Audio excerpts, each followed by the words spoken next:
Hello friends, आप देख रहे हैं AK study focus. I hope you all being good. आज हम आपके सामने फिजिक्स की टेस्ट सीरीज को ही कंटिन्यू कर रहे हैं, जिसमें हमने टॉप मोस्ट 30 क्वेश्चंस को इंक्लूड किया है, जो कि आने वाले अपकमिंग पेपर्स के लिए काफ़ी इम्पॉर्टेंट है। तो चलिए शुरू करते हैं without any further delay. Let's go to the questions. हमारा फर्स्ट क्वेश्चन है, जब बस सहसा मुड़ती है तब बस में खड़ा यात्री बाहर की ओर गिरता है, इसका कारण क्या है? तो यहाँ हमें बताना है कि जब एक बस मुड़ती है तो बस में खड़ा जो यात्री है वो बाहर की ओर गिरता है, तो इसका क्या रीज़न है? तो इसका करेक्ट आंसर हो जाएगा ऑप्शन नंबर सेकंड, गति का जड़त्व। तो जब एक बस मुड़ती है तो बस में खड़ा यात्री आदमी जो है वो बाहर की ओर गिरता है, इसका कारण है गति का जड़त्व। ये न्यूटन के गति के फर्स्ट नियम से रिलेट करता है। मूव करते हैं अपने next question. Question number second, दाब बढ़ाने से बर्फ का गलनांक क्या होगा? तो यहाँ हमें बताना है कि दाब बढ़ाने से बर्फ का गलनांक जो है वो उस पर क्या असर पड़ेगा। तो इसका करेक्ट आंसर हो जाएगा ऑप्शन नंबर थर्ड, घटता है। तो गर्म करने पर जो चीज़ें हैं उनका आयतन जो होता है, वॉल्यूम, वो घट जाता है, और दाब जो बढ़ाने पर उनका गलनांक यानी जो मेल्टिंग पॉइंट है वो कम हो जाता है। मूव करते हैं अपने next question. Question number third, अनुदैर्ध्य तरंगे किससे नहीं गुजर सकती? तो यहाँ हमें बताना है कि अनुदैर्ध्य तरंगे जो हैं, लॉन्गिट्यूडनल वेव्स जो होती हैं, वो किससे नहीं गुजर सकती। तो इसका करेक्ट आंसर हो जाएगा ऑप्शन नंबर फर्स्ट, निर्वात। तो अनुदैर्ध्य तरंगे जो हैं वो निर्वात से नहीं गुजर सकती। मूव करते हैं अपने next question. Question number fourth, स्थिर वैद्युत अपक्षेपित इलेक्ट्रोस्टैटिक प्रेसिपिटेटर का प्रयोग जो है किसके प्रदूषण के नियंत्रण के लिए किया जाता है? तो यहाँ हमें बताना है कि इलेक्ट्रोस्टैटिक प्रेसिपिटेटर का जो यूज है वो किसके प्रदूषण के नियंत्रण के लिए किया जाता है। तो इसका करेक्ट आंसर हो जाएगा ऑप्शन नंबर फोर्थ, तापीय। तो तापीय के लिए इसका यूज किया जाता है। मूव करते हैं अपने next question. Question number fifth, जब बर्फ के दोनों घनों यानी क्यूब को एक दूसरे के ऊपर दबाया जाता है तो वो जुड़कर एक घन बन जाता है, तो इसका कारण क्या है? तो यहाँ हमें कारण बताना है कि जब एक बर्फ के क्यूब्स को एक दूसरे के ऊपर दबाया जाता है तो वो जुड़कर एक घन बन जाता है, तो इसके पीछे क्या रीज़न है? तो इसका करेक्ट आंसर हो जाएगा ऑप्शन नंबर फोर्थ, सहसंयोजन आकर्षण। तो एक बर्फ के क्यूब को एक दूसरे के ऊपर दबाया जाए तो वो जुड़कर एक घन बन जाएगा, तो इसका कारण जो है वो सहसंयोजन बल यानी कॉम्बिनेशन फोर्स है। मूव करते हैं अपने next question. Question number sixth, सूर्य के प्रकाश का कौन सा भाग सौर कुकर को गर्म करता है? तो यहाँ हमें सूर्य के प्रकाश का वो भाग बताना है जो सौर कुकर को गर्म करता है।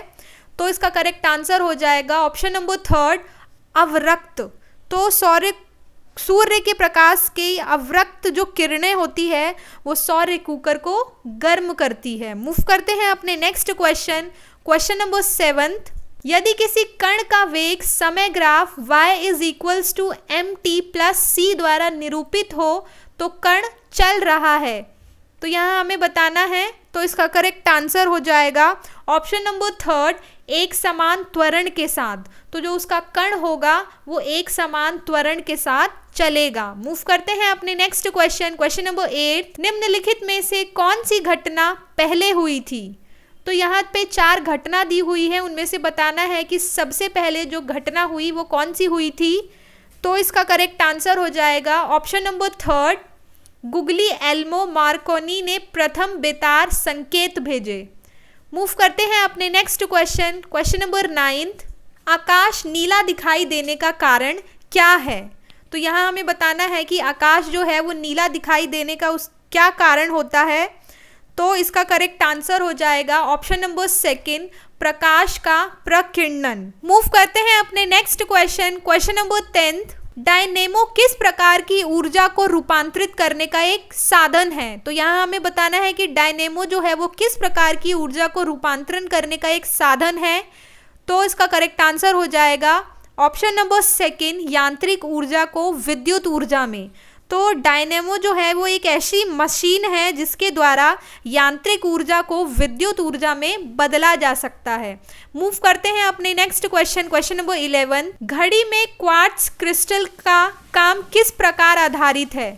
तो यहाँ हमें बताना है कि घड़ी में क्वार्ट्ज क्रिस्टल का काम जो है वो किस पर आधारित है। तो इसका करेक्ट आंसर हो जाएगा ऑप्शन नंबर 4, दाब यानी पाइजो विद्युत प्रभाव पर। मूव करते हैं अपने नेक्स्ट क्वेश्चन, क्वेश्चन नंबर 12। ऐसा क्यों लगता है कि खुली में बड़ी आग को तेज पवन भड़का रही है? तो यहाँ हमें बताना है कि हमको ऐसा क्यों लगता है कि खुले में जो आग है वो तेज पवन जो है उसको भड़का रही है।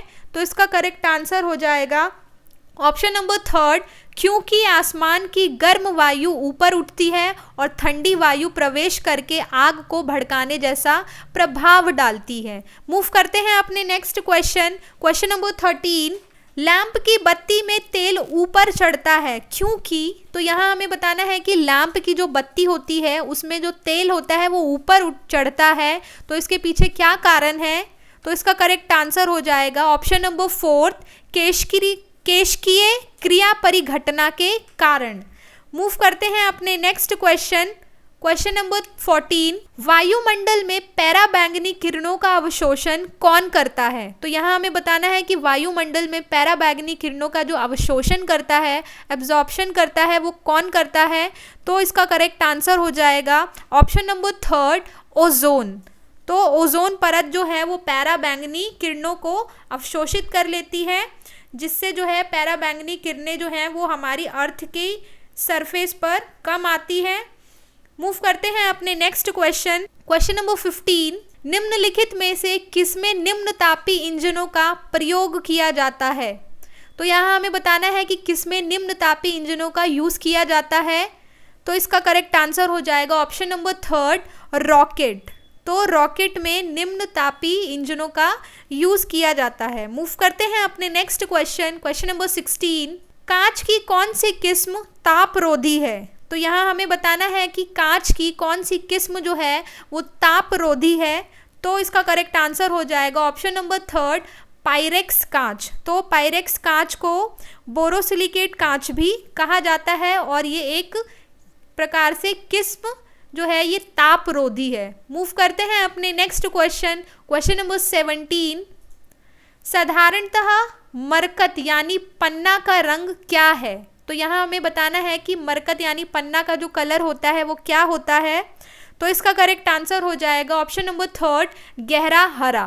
मूव करते हैं अपने नेक्स्ट क्वेश्चन, क्वेश्चन नंबर 18। सूर्य द्वारा उत्सर्जित ऊर्जा का कारण क्या है? तो यहाँ हमें बताना है सूर्य द्वारा उत्सर्जित ऊर्जा का कारण क्या है। तो इसका करेक्ट आंसर हो जाएगा ऑप्शन नंबर 3, नाभिकीय संलयन। तो नाभिकीय संलयन द्वारा सूर्य से ऊर्जा जो है वो उत्सर्जित होती है। मूव करते हैं अपने नेक्स्ट क्वेश्चन, क्वेश्चन नंबर 19। बिजली के बल्ब के फिलामेंट के निर्माण के लिए टंगस्टन का प्रयोग किया जाता है क्योंकि? तो यहाँ हमें बताना है कि बिजली के बल्ब को बनाने में फिलामेंट के निर्माण करने के लिए उसमें टंगस्टन का यूज़ किया जाता है। क्यों टंगस्टन का यूज़ किया जाता है? तो इसका करेक्ट आंसर हो जाएगा ऑप्शन नंबर 4, इसका गलनांक बहुत ऊंचा है। तो टंगस्टन का जो मेल्टिंग पॉइंट होता है वो हाई होता है, इसलिए इसका यूज़ जो है वो बिजली के बल्ब के फिलामेंट बनाने के लिए किया जाता है। मूव करते हैं अपने नेक्स्ट क्वेश्चन, क्वेश्चन नंबर 20। दृश्य स्पेक्ट्रम का तरंग दैर्ध्य कितना है? तो यहाँ हमें बताना है दृश्य स्पेक्ट्रम का जो तरंग दैर्ध्य है वो कितना होता है। तो इसका करेक्ट आंसर हो जाएगा ऑप्शन नंबर 2, 3900 से 7600 नैनोमीटर। मूव करते हैं अपने नेक्स्ट क्वेश्चन, क्वेश्चन नंबर 21। प्रकाश का वेग सबसे पहले किसने मापा था? तो यहाँ हमें बताना है कि प्रकाश का वेग जो है वो सर्वप्रथम किसने नापा था। तो इसका करेक्ट आंसर हो जाएगा ऑप्शन नंबर 3, रोमर। तो सबसे पहले रोमर ने 1676 में प्रकाश का जो वेग है उसका मापन किया था। मूव करते हैं अपने नेक्स्ट क्वेश्चन, क्वेश्चन नंबर 22। किसी वाहन के गुजरने पर टीवी का अभिग्रहण यानी कि रिसेप्शन जो है वो खराब हो जाता है। इसका क्या कारण है? तो यहाँ हमें कारण बताना है कि किसी वाहन के गुजरने पर टीवी का जो अभिग्रहण है वो खराब हो जाता है, तो इसके पीछे क्या कारण है? तो इसका करेक्ट आंसर हो जाएगा option number second, spark plug विद्युत चुंबकीय विक्षोभ पैदा करता है। मूव करते हैं अपने next question, question number 23, meson कहाँ पाए जाते हैं? तो यहाँ हमें बताना है कि मेसॉन्स जो हैं वो कहाँ पाए जाते हैं। तो इसका करेक्ट आंसर हो जाएगा ऑप्शन नंबर 4, लेज़र बीम में। तो मेसॉन जो है वो लेज़र बीम में पाए जाते हैं, और लेज़र बीम जो है वो कई पल्स से मिलकर, लेज़र बीम बहुत सारे पल्स से मिलकर बनी होती है। मूव करते हैं अपने नेक्स्ट क्वेश्चन, क्वेश्चन नंबर 24, असमान वेग और एक समान त्वरण के साथ चल रहे पिंड के लिए। तो यहाँ हमें बताना है कि एक असमान वेग और एक समान त्वरण के साथ चल रहे पिंड के लिए कौन सा ग्राफ जो है वो सही है। तो इसका करेक्ट आंसर हो जाएगा ऑप्शन नंबर सेकंड, विस्थापन काल ग्राफ अरैखिक होता है। मूव करते हैं अपने next question, question number 25, Lambert नियम किससे संबंधित है? तो यहाँ हमें बताना है लैम्बर्ट नियम जो है वो किससे संबंधित है। तो इसका करेक्ट आंसर हो जाएगा ऑप्शन नंबर 4, प्रदीप्ति। तो ये हमारे टेस्ट सीरीज का लास्ट क्वेश्चन था। आई होप ये सारे क्वेश्चंस आपको काफ़ी क्लियर होंगे। आने वाले पेपर्स के लिए सारे क्वेश्चंस काफ़ी इंपॉर्टेंट हैं। हमने कुछ 5 क्वेश्चंस को और इंक्लूड किया है जिसके आंसर आप हमको कमेंट बॉक्स में करके बताइएगा। मूव करते हैं उन क्वेश्चंस पे। 26, निम्नलिखित में से कौन सा नियम इस कथन को वैध ठहराता है कि द्रव्य का ना तो सृजन किया जा सकता है और ना ही विनाश? तो आपको इसका आंसर हमको कमेंट बॉक्स में करना है। Next question, question number 27, decibel इकाई का प्रयोग किया जाता है कहाँ पर? तो यहाँ पे हमें बताना है डेसिबल इकाई का प्रयोग जो है वो कहाँ किया जाता है। तो आप आंसर कमेंट बॉक्स में कीजिएगा। मूव करते हैं नेक्स्ट क्वेश्चन, क्वेश्चन नंबर 28, निम्नलिखित में से कौन सा युग्म गलत है? तो यहाँ हमें बताना है कौन सा पेयर जो है वो गलत है। तो आप इसका आंसर हमें कमेंट बॉक्स में कीजिएगा। नेक्स्ट क्वेश्चन, क्वेश्चन नंबर 29, आइसोनेव शब्द एक समान वाली रेखाओं को घोतक है। तो यहाँ पे हमें ब्लैंक को फिल करना है। तो आप आंसर इसका कमेंट बॉक्स में कीजिएगा। मूव करते हैं next question, question number 30, radio तरंगों का परावर्तन करने वाली वायुमंडलीय परत को क्या कहते हैं? तो आप इन 5 क्वेश्चंस के आंसर हमें कमेंट बॉक्स में करके बताइएगा। आई होप ये सारे क्वेश्चंस आपको काफ़ी क्लियर होंगे, जो कि आने वाले सभी पेपर्स के लिए काफ़ी इम्पॉर्टेंट है, क्योंकि आने वाले अपकमिंग मंथ्स में पेपर शुरू होने वाले हैं। इससे पहले हमने अपने चैनल पे बायो की टेस्ट सीरीज़ को कंटिन्यू रखा था, अब हम अपनी फिज़िक्स की टेस्ट सीरीज़ को कंटिन्यू रख रहे हैं। तो आप टेस्ट सीरीज़ को करते रहिए और अपने आप को एनालाइज करते रहिए कि हमारी कितनी प्रिपरेशन जो है हो चुकी है। तो मिलेंगे नेक्स्ट वीडियो में। Thank you so much for watching.